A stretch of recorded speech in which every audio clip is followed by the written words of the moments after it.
Señora ministra, en sus anteriores intervenciones en la sesión de control se puso usted muy campanuda, muy digna con la cuestión del feminismo y sinceramente creo que no tienen ustedes nada de lo que hablar al respecto. Ustedes han llenado literalmente España de violadores y de agresores sexuales. Ustedes son quienes promueven precisamente esa campaña que ha dado lugar en el mayor incremento de las agresiones sexuales de la historia. Tanto es así que hoy en día, en España, según sus propios datos, el 53% de los asesinatos de mujeres en España son cometidos por extranjeros. El 46% de las agresiones sexuales son cometidas por extranjeros. Pero es que en Cataluña, desde que ustedes gobiernan, se han multiplicado por 8 las violaciones. En Barcelona, en concreto, el 73% de las agresiones sexuales son cometidas por extranjeros. Y esto, señora ministra, es importante. Sé que a usted no se lo parecerá, pero lo es. Y esto, señora ministra, promovido por una política migratoria que ustedes apoyan y que ustedes se niegan a ver cuál es la situación real. Porque todas estas personas que son detenidas en España, extranjeros venidos ilegalmente que cometen delitos sexuales, en lugar de llevar a cabo la política que evidentemente debería hacerse, que es devolverlos ipso facto a su país, ustedes los meten a cumplir condenas en España pagados por los españoles. Y aquí viene una cuestión interesante. ¿Saben los españoles que cuando alguien cumple condena en España, al salir de la cárcel, percibe una renta equivalente al paro, como si usted hubiese estado trabajando? ¿Cree usted, ministra, que esto lo saben los españoles? Y ustedes vienen, sí, suspira, usted suspira, más suspiran las víctimas de toda esta violencia sexual promovida directamente por ustedes. Así que, señora ministra, esa dignidad con el feminismo, ninguna. Es que su gobierno aprobó la llamada ley del sí es sí, una ley de reforma del Código Penal que permitió la reducción de la pena a miles de agresores sexuales. Y eso lo hizo su gobierno. Pero es que su gobierno, que hizo una campaña en favor del feminismo en la que habló el señor Ábalos, que se ha probado que era un consumidor habitual de prostitución en España. Es que, señora ministra, su gobierno es el gobierno del Tito Berni, ese diputado que mientras todos los españoles estaban encerrados en sus casas durante la pandemia, se dedicaba a practicar o a ejercitar o a disfrutar la prostitución en los hoteles de los alrededores del Congreso. Es que ese es su gobierno. Entonces, que ustedes vengan aquí y se atrevan a decir que ustedes son feministas, señora ministra, es una auténtica vergüenza. Lo mismo sucede cuando ustedes vienen y se atreven a decir abiertamente, y aquí ya entramos en la cuestión, se atreven ustedes a decir abiertamente que su política fiscal es favorable para con los españoles. Señora ministra, una renta mediana en España, la renta más frecuente, que para que todos lo sepan, la renta más frecuente en España son 15.575 euros. Una renta bajísima, señora ministra. Nadie en España con 575 euros al año puede formar una familia ni adquirir una vivienda, señora ministra. Esa es la situación de España. Bueno, pues esa renta, y con datos de FEDEA, no con los míos, que ya sé que a usted le gusta criticarlos, con los datos de FEDEA, una persona que cobre esos 15.575 euros dejará en impuestos que ustedes se llevarán en concepto de seguridad social a cargo del empleador, seguridad social a cargo del empleado, IVA, impuestos indirectos, IBI y otros impuestos, dejará unos 8.000 euros. Es que, señora ministra, ustedes se llevan materialmente el 50% de la renta de los trabajadores. Y usted puede venir aquí a decir lo que quiera, pero es que FEDEA le desmiente a usted, todos los organismos económicos de España le desmienten a usted, todos los analistas económicos de España le desmienten a usted. Y esto se produce en una España, esa presión fiscal desbocada, se produce en una España desastrosa, una España en la que ningún trabajador medio puede adquirir hoy en día una vivienda cuyos precios están desbocados. A los trabajadores les cuesta llegar a fin de mes. En España se está viendo ya la situación de que en torno a 1 millón de personas tienen 3 o más empleos para llegar a fin de mes. En España se está viendo la situación en la que cada trabajador de media trabaja muchas menos horas de las que trabajaba hace 20 años y necesitan recurrir al pluriempleo para llegar a fin de mes. Y esto no se producía en España desde hace años, porque ustedes manejan además unas cifras maquilladas en las que si una persona tiene 2 o 3 trabajos, ustedes lo computan 2 o 3 veces en sus listas de afiliaciones a la Seguridad Social, de forma intencionada para maquillar los datos.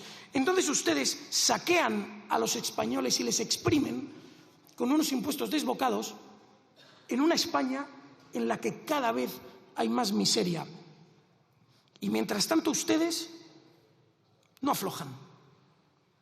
Los últimos casos de corrupción real.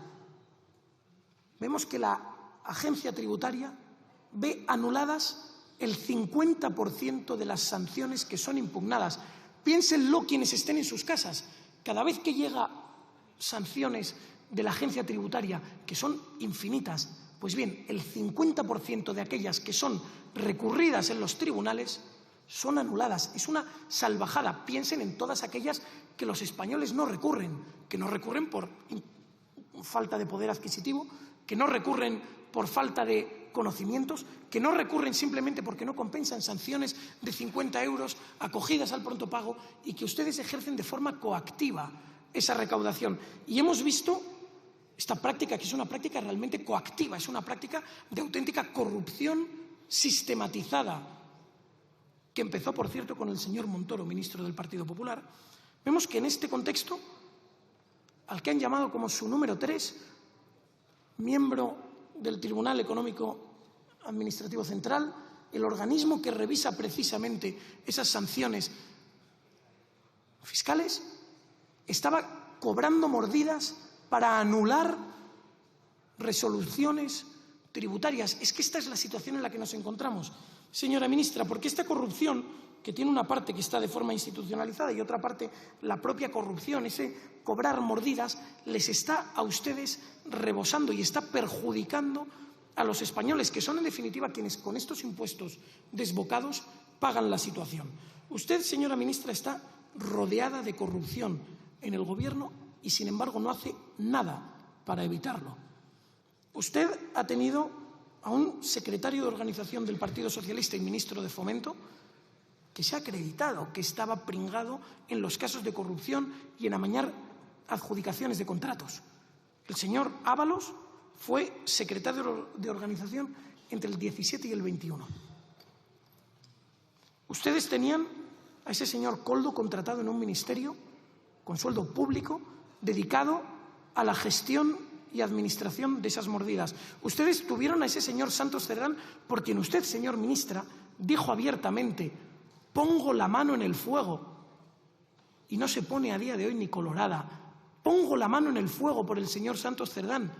Es el mejor secretario de organización que podríamos tener.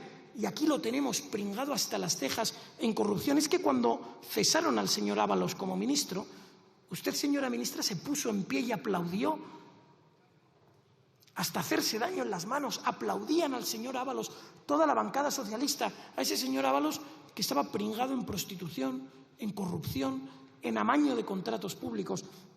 Esa es la situación, pero es que existen infinitos casos que son relativamente desconocidos, pero tenían ustedes a un director gerente en el Partido Socialista, justo entre el año 17 y entre el año 21, los años de la Secretaría de Organización del señor Ábalos, a un director gerente que fue cesado precisamente en el año 21.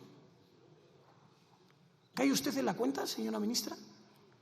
El gerente del Partido Socialista, mientras Ábalos era el secretario de organización, fue cesado. Y se preguntarán los españoles que nos escuchen: ¿y qué pasó con él?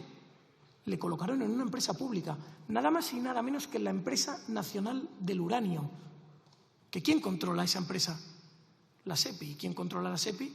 Usted, señora ministra. En definitiva, toda la corrupción y los infinitos casos de corrupción del Partido Socialista y del Gobierno le rodean a usted. Porque esto no solo se produce con este Gobierno, cuyos casos de corrupción ya abren los titulares cada día. Cuando usted fue consejera en Andalucía, se produjo el mayor robo de la historia de la política de España. el caso de los ERE de Andalucía, un caso en el que todavía no ha aparecido el dinero robado. Y ahí era usted, señora ministra, también consejera de Hacienda. ¿Qué tenemos que opinar con eso? No, usted encoge los hombros. Usted no se enteró de nada. De todos esos robos, usted no se enteraba. Usted no sabía nada. No, veo que lo niega con la cabeza. Entonces, ¿usted para qué está ahí? ¿Cuál es su función como ministra de Hacienda o como consejera de Hacienda si no es controlar los caudales públicos, si no es firmar los cheques que salen de la administración pública? ¿Cuál es su función? Y lo cierto es que nadie en España cree que usted no se enterase. Al contrario, la sensación es evidente. Usted lo sabe, lo conoce y lo que están dedicándose es a taparlo y a esconderlo como buenamente pueden. Están intentando una huida hacia adelante para tratar de tapar su latrocinio e, idealmente, irse de rositas, como les ha sucedido hasta ahora. Gracias a Dios parece que los funcionarios de España, los trabajadores de España, están ya investigándoles, están sobre el rastro del dinero. Recientemente han entrado a inspeccionar la sede del Partido Socialista, para quien no lo sepa. Ha entrado a copiar discos duros, a copiar correos electrónicos, a examinar los papeles en la sede de Ferraz del Partido Socialista para ver exactamente dónde están las cifras, dónde se ha ido el dinero, para hacer, señora ministra, el trabajo que usted no está haciendo necesariamente porque usted ha de ser cómplice de todo este latrocinio y de toda esta corrupción. Así que, señora ministra, díganos, por favor, ¿qué va a hacer usted para parar esto? Muchísimas gracias. Gracias.